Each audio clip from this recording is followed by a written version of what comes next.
Hello guys, welcome back to another video, and today I will be reviewing this Walthers 3-dome tank car for the Pan Am Oil Company. The product code is 9101106. Fully assembled turn metal wheel sets, Proto Max metal knuckle couplers. Here is this side of the box. Here is the back, which has just basically some words and stuff. I'm not gonna read all of that. Here we are. There's no instruction manual, which I wish there was.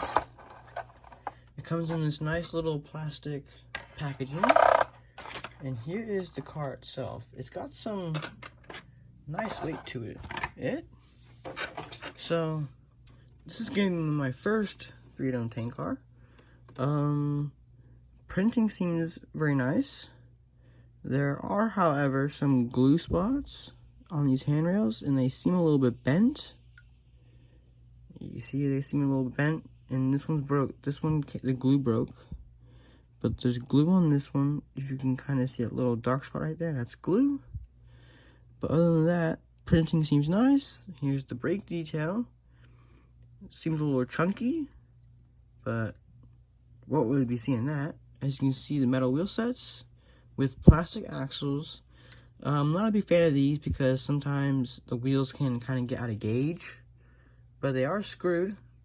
They're not like pushed, pinned, or like clipped in. As you can see, we have the metal Proto Max knuckle couplers, which are good. They're metal. And here's this other side. Yeah, there's more. There's glue there.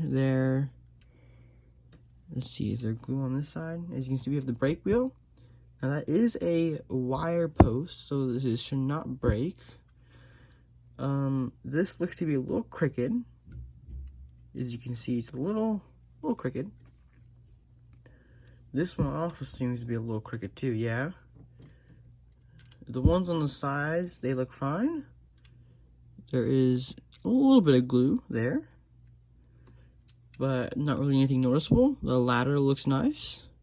As you can see, printing, like I said, is nice. You've got printing on each dome. Here are the domes. All of it's molded in. There's not really any separately applied detail aside from the brake wheel and the warning placards.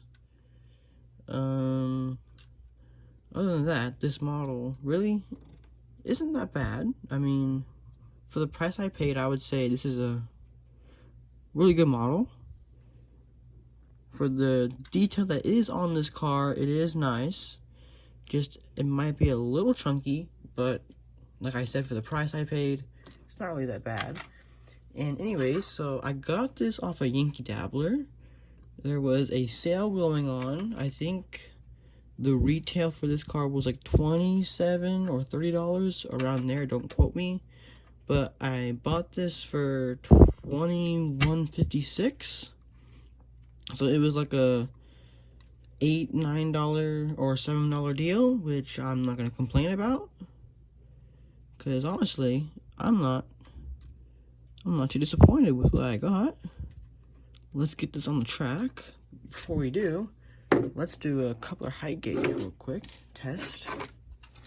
Oops. Didn't see that. Let's hope my gauge stayed. So, hold on. So it seems, let's get the phone on a level. There we go. Hold on. Okay. So that seems about right. And let's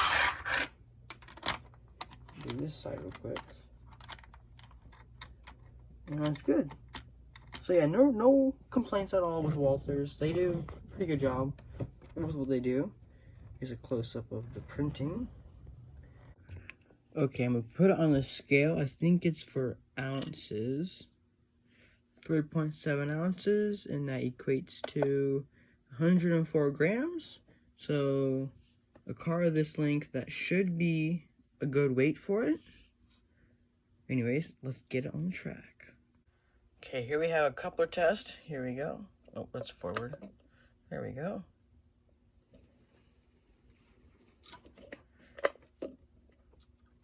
We're good. Here we go.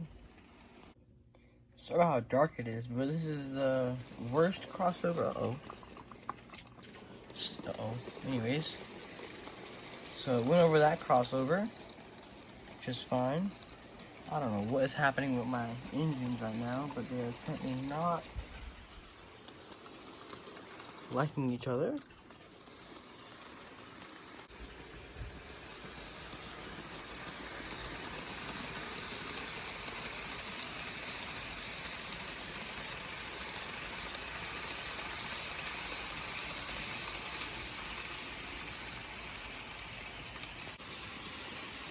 Oh my god, okay.